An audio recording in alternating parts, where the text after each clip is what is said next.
I'm Charles Roberts, the creator of Method Shaving and Hydrolast wet shaving products. Today's an important video presentation on a subject that I don't normally cover, and that concerns the role of the shaving brush in the method shaving process. And today I want to focus on that exclusively because of a new development that has come out of Europe regarding the creation of shaving brushes and the material that is used to form and construct them.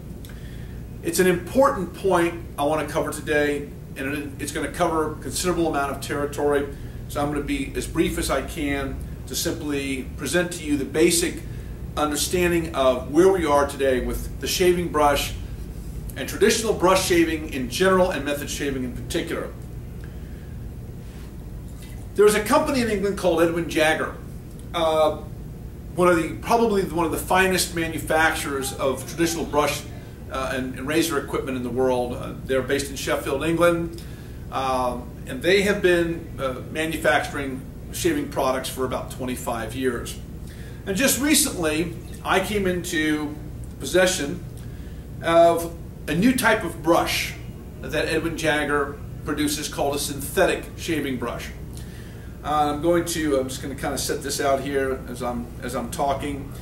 And the synthetic brush, if you'll notice, looks very, very similar to this particular large knot Super Badger.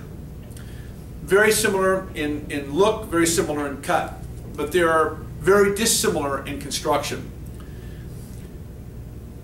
Those of you who are brush shavers are altogether very familiar with the standard Badger shaving brush. There are several grades, starting at the top with silver tip, then advancing through to Super Badger, then to Best, Pure, and then what we call natural thistle. The Badger material comes out of China. It's dressed off of the animal, which apparently in China, badgers are actually killed and eaten for their meat. And the hair is cropped, sanitized, put into large concentrated rounds and shipped to the United States and Europe, where they are converted into brushes. Apparently, as I understand it, the demand for Badger in the last 5 years out of China has reached a point now where the demand outstrips the supply, and that has compelled traditional brush manufacturers like Edwin Jagger, Muehl Pinzell out of Germany, and Omega out of Italy to advance in the direction of creating a synthetic brush. The synthetic brush has been around apparently for a couple of years. I have not had any personal experience with it until recently. Now, at the same time, I would like to also, as a parallel discussion, quickly explain that approximately 10 years ago, when I first developed the concept of the hydrodermal buffer, we have a liquid buffer that penetrates the skin that allows the blade to track against the epidermis. At that time, I was experimenting with the idea of putting cutting balm inside the breech of a brush. The breech of a brush, just to refresh our understanding here, is the center core area of the brush right here. That's the breech. You can see it if you load a brush with water and you just tip it up. A lot of times the breech will just open automatically. That's what I call, and have defined the term the breech of the brush. It's at center point right here. It's actually a loading port. Okay.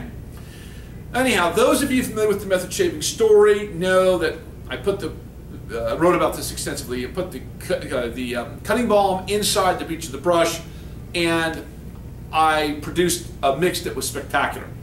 It had equal parts water, equal parts emollient, equal parts primer. It went up, it cut perfectly. So I thought that I had reached the nirvana moment.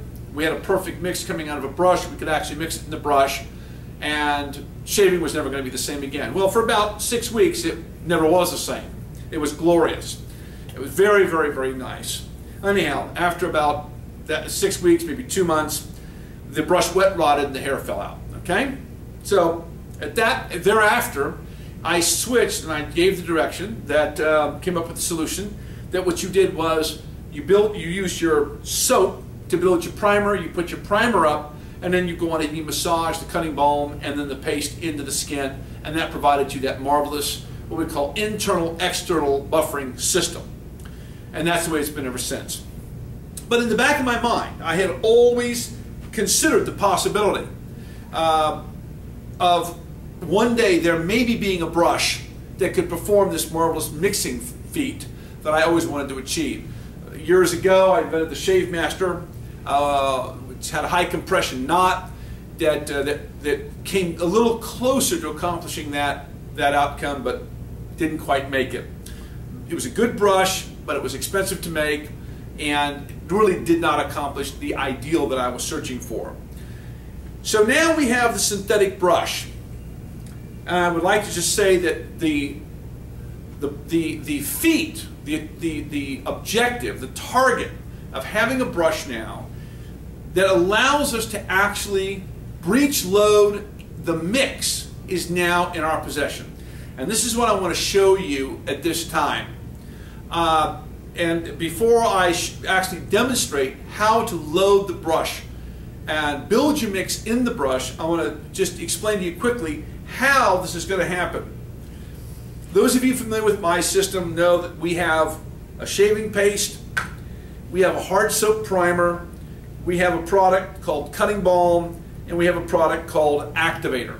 All right? And these products combine in various configurations to create this concept of the continuous buffer that allows us to keep cutting and cutting and cutting until everything's gone. Basically what we have is the primer allows the water to pass into the denser liquid medium of the cutting balm that traps that water, creates what is called a hydrogenic sac. We put that sac up, it loads into the skin, and we cut, and away we go. The purpose of the activator is to facilitate the process by which this happens. It activates it, it moves it forward by allowing the more efficient movement of water through the colloidal matrix that unifies the action of the cutting balm, water from the sink, and the priming action of the slag. So you have the internal buffer, which is the primer, and you have cutting balm, and you have the external buffer, which is the paste, and that of course protects the skin from the blade. The activator allows the internal and external buffering action to work together.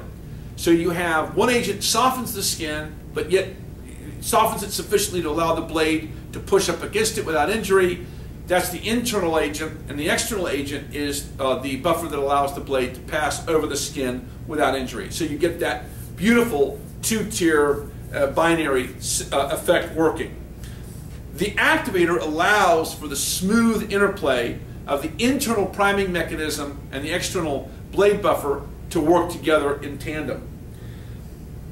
So when we have a synthetic brush, we now, instead of having to directly feed these agents to the skin via the fingertips, we now have a way to actually load the brush with these agents, prime the media, fuse it with the activator, put it up, and cut it. And I've done this now multiple times, and I can tell you that it is just as good, if not even better, than I remembered from years ago. So what I'm going to do next is I'm going to demonstrate how this marvelous process works in this extraordinary brush that Edwin Jagger has produced. First thing, I'm going to go on ahead and drop the brush in the water.